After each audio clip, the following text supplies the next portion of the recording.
एक ऐसा इंसान जिसने सिर्फ 32 साल की उम्र में पूरी दुनिया जीतने का सपना देखा और उसे सच भी कर दिया, बिना एक भी बैटल हारे।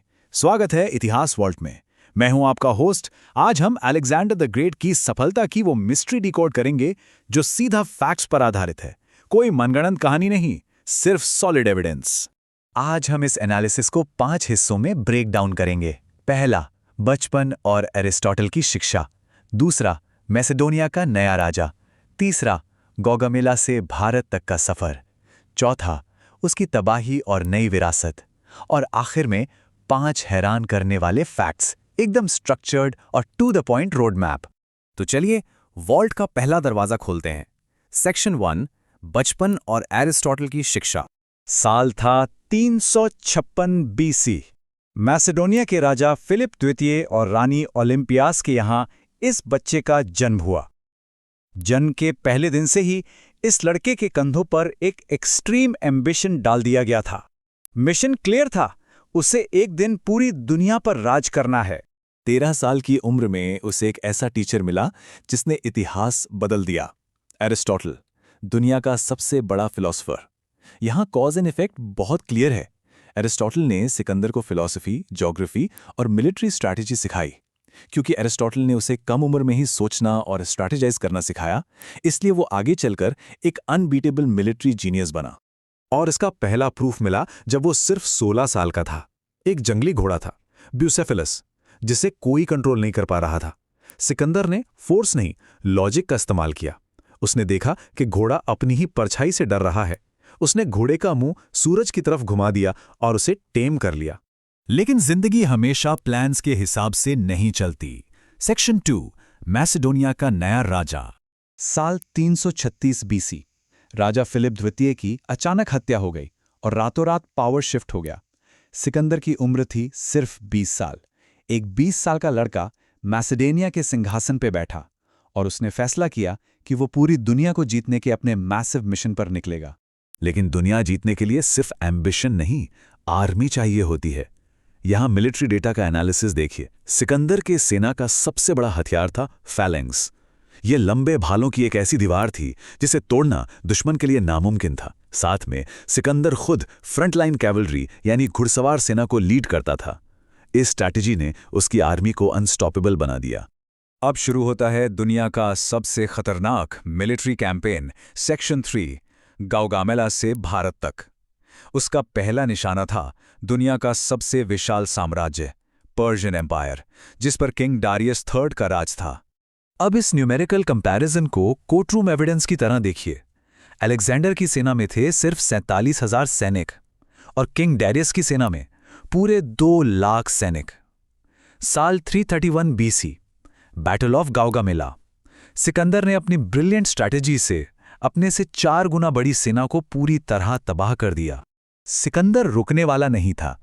331 बीसी में पर्शिया जीतने के बाद वो 332 बीसी में इजिप्ट पहुंचा। वहां पुजारियों ने उसे सन ऑफ अमुन यानी भगवान का बेटा घोषित कर दिया और इसके बाद उसकी सेना का रुख सीधा भारत की तरफ मुड़ा। साल 326 बीसी, बैटल ऑफ झेलम, जिसे बैटल ऑफ हाइडस्पेस भी कहा जाता है। सिकंदर का सामना हुआ भारत के महान राजा पोरस से। ये कोई आम जंग नहीं थी। राजा पोरस ने इतनी बहादुरी और जबरदस्त रणनीति से युद्ध किया कि सिकंदर की इनविंसिबल सेना भी कांप गई।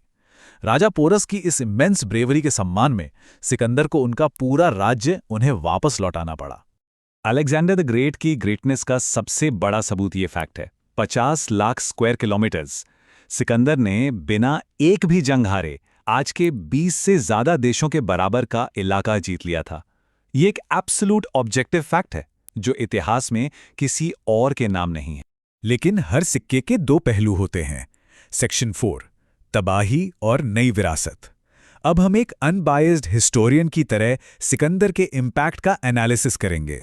एक तरफ इस ह्यूमन कॉस्ट का डेटा है, हजारों लोग मारे गए, अनगिनत शहर खंडहर बन गए और लगातार जंग से खुद उसकी सेना में बगावत हुई। लेकिन दूसरी तरफ एडवांसमेंट्स भी हैं। उसने 70 से ज्यादा नए शहर बनाए, नए ट्रेड रूट्स खोले और बड़ी लाइब्रेरीज बनवाईं। ये एक बेहद कॉम्प्लेक्स लेगेसी है।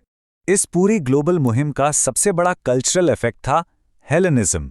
ये एक ग्रीक टर्म है। इसका सीधा मतलब है पूरी दुनिया में ग्रीक कल्चर का फैलना और दूसरी लोकल संस्कृतियों के साथ उसका ब्लेंड होना। सिकंदर जहां भी गया हेलेनिज्म की गहरी छाप छोड़ता गया। अब हम इतिहास वॉल्ट का आखिरी दरवाजा खोल रहे हैं। सेक्शन 5, 5 हैरान करने वाले सच।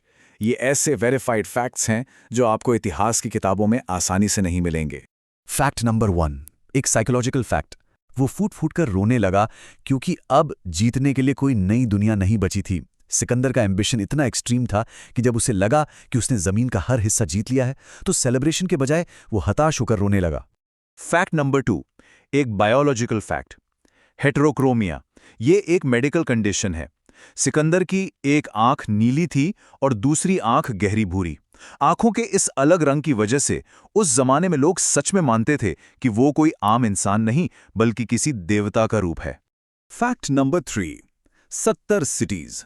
सिकंदर का ईगो और उसका इन्फ्लुएंस इतना मैसिव था कि उसने अपने खुद के नाम पर 70 से ज्यादा शहर बसाए। अलेक्जेंड्रिया, जिसमें इजिप्ट का मशहूर अलेक्जेंड्रिया शहर आज भी पूरी शान से मौजूद है।